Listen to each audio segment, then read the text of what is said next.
nirudieni mimi, asema Bwana. Karibu mpendwa msikilizaji na mfuatiliaji wa St. Gaspar Media katika kipindi cha tafakari ya Injili ya siku. Leo Jumanne, juma la kwanza, kipindi cha Kwaresma, mwaka A wa Kanisa. Masomo ya leo. Somo la kwanza linatoka katika kitabu cha Nabii Isaya sura ya 55 aya ya 10 hadi ya 11. Na Injili takatifu kama ilivyoandikwa na mwinjili Mathayo sura ya 6 aya ya 7 hadi ya 15. Karibu tusikilize Injili. Siku ile Yesu aliwaambia wafuasi wake, mkiwa katika kusali msipayuke kama watu wa mataifa, maana wao hudhani ya kuwa watasikiwa kwa sababu ya maneno yao kuwa mengi. Basi msifanane na hao, maana Baba yenu anajua mnayohitaji kabla ninyi hamjamwomba. Basi ninyi salini hivi: Baba yetu uliye mbinguni, jina lako litukuzwe, ufalme wako uje, mapenzi yako yatimizwe hapa duniani kama huko mbinguni. Utupe leo riziki yetu, utusamehe deni zetu kama sisi nasi tunavyowasamehe wadeni wetu, na usitutie majaribuni, lakini utuokoe na yule mwovu. Kwa maana mkiwasamehe watu makosa yao, na Baba yenu wa mbinguni atawasamehe ninyi. Bali msipowasamehe watu makosa yao, wala Baba yenu hata wasamehe ninyi makosa yenu. Neno la Bwana. Sifa kwako Kristo. Mpaka sasa Mama Kanisa anaingia katika kipindi cha Kwaresma. Ni kipindi cha siku 40 ambacho Mama Kanisa anatuongoza kujiandaa kwa ajili ya Pasaka, yaani mateso, kifo na mwisho kwa ajili ya ufufuko wake Yesu Kristo. Tunafanya hivi tukimwiga Kristo alipofunga kwa siku 40 kabla ya kuanza rasmi kazi yake ya kuukomboa ulimwengu. Kwaresma ni safari ya sala, kufunga na hasa toba kwa makosa tuliyomkosea Mungu. Ni wakati wa kutazama maisha yetu kwa kina na kumrejea Mungu Baba yetu. Katika Injili ya leo, Kristo mwenyewe anatufundisha sala ya Baba yetu, sala ambayo ni kiini cha maisha yetu sisi kama Wakristo, na kwa namna pekee sisi kama Wakristo wa Katoliki. Pamoja na kuwa ni kiini cha maisha yetu sisi Wakristo, katika kipindi hiki cha Kwaresma, sala ya Baba yetu inakuwa mwongozo wa maisha ya kiroho, kwa sababu ndiyo sala ambayo Yesu mwenyewe alitufundisha, na ndani yake kuna mwongozo wa mambo yote ambayo Mkristo anatakiwa ama anapaswa kuishi katika kipindi hiki cha Kwaresma. Katika sala hii, Kristo anaanza kwa kusema, Baba yetu uliye mbinguni. Maneno haya yanatukumbusha katika kipindi hiki cha Kwaresma kutambua nafasi na utambulisho wetu sisi kama watoto wa Mungu.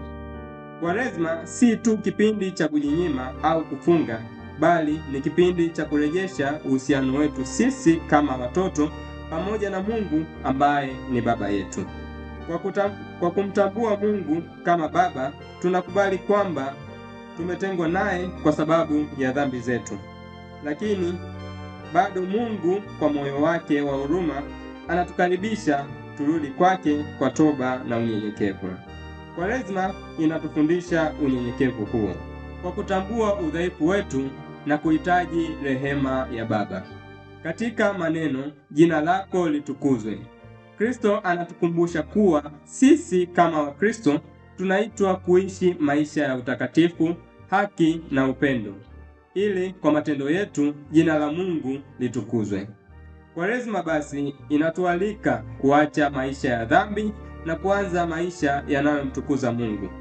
Ni wakati wa kuacha mazoea mabaya, tamaa, kiburi na ubinafsi, na kuanza kuishi kwa njia inayomtukuza Mungu. Kristo anapoendelea kwa kusema, ufalme wako uje, mapenzi yako yatimizwe duniani kama mbinguni, anatufundisha moyo wa utiifu ambao Kwaresma inapaswa kujenga ndani yetu. Kwaresma ni kipindi cha kuacha mapenzi yetu binafsi na kujifunza kutafuta mapenzi ya Mungu katika maisha yetu ya kila siku. Kama Yesu alivyokubali mapenzi ya Baba hadi akatukomboa kwa kumwaga damu yake msalabani, ndivyo nasi siku ya leo tunavyoitwa kuyatimiza mapenzi ya Mungu. Baadaye Kristo anatufundisha akisema, utupe leo chakula chetu cha kila siku. Kwaresma inatukumbusha utegemezi wetu kwa Mungu. Katika kufunga kwetu tunapaswa kujifunza kuwa si kwa chakula cha mwili tu mwanadamu huishi, bali pia kwa neno la Mungu. Hivyo kipindi cha Kwaresma basi kinatufundisha kupunguza mahitaji yetu ya mwili na kuongeza zaidi mahitaji ya kiroho. Maneno ya sala ya Baba yetu, utusamehe makosa yetu kama nasi tunavyowasamehe waliotukosea, ni mwanga wa Kwaresma. Ni mwaliko wa kusamehe na kuondoa chuki, visasi na maumivu ya moyo. Kwaresma ni wakati wa kutafakari mateso na dhambi zetu na kujifunza kutoa msamaha kwa wengine kama tulivyopewa msamaha wa dhambi zetu kwa njia ya damu azizi ya Yesu Kristo. Baba Mtakatifu Leo wa 14 wakati akifungua kipindi cha Kwaresma Jumatano ya Majivu alisisitiza juu ya kufunga midomo yetu wakati huu wa Kwaresma, akimaanisha kuwa midomo yetu itufanye kuwa watakatifu. Basi pamoja na njia nyingine zote tunazozijua, tuitumie midomo yetu pia kutoa msamaha kwa wengine, ili midomo yetu itufanye tuwe watakatifu. Kristo anapomalizia sala Baba yetu kwa kusema, usitutie majaribuni, bali utuokoe na yule mwovu, anatukumbusha kutambua udhaifu wetu na kuomba msaada kwa Mungu. Damu ya Kristo iliyomwagika kwa ajili yetu inatupa nguvu ya kushinda dhambi na kudumisha maisha ya upendo na amani kati yetu. Kwa ujumla, sala ya Baba yetu ni kama muhtasari wa kipindi cha Kwaresma chote. Ndani yake tunapata toba, utiifu, utegemezi kwa Mungu na kwa njia ya pekee msamaha. Kwaresma basi inakuwa safari ya kuishi maneno ya Baba yetu katika vitendo.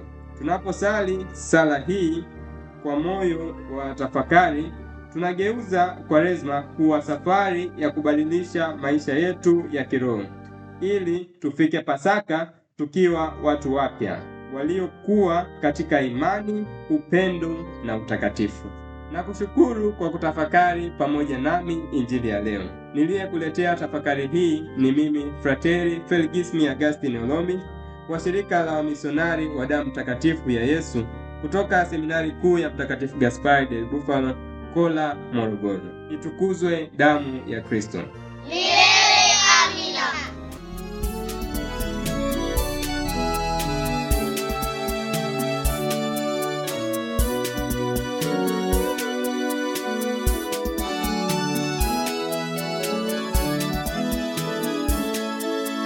Pigeni tarumbeta katika Sayuni, kusanyeni wazee, kusanyeni watoto.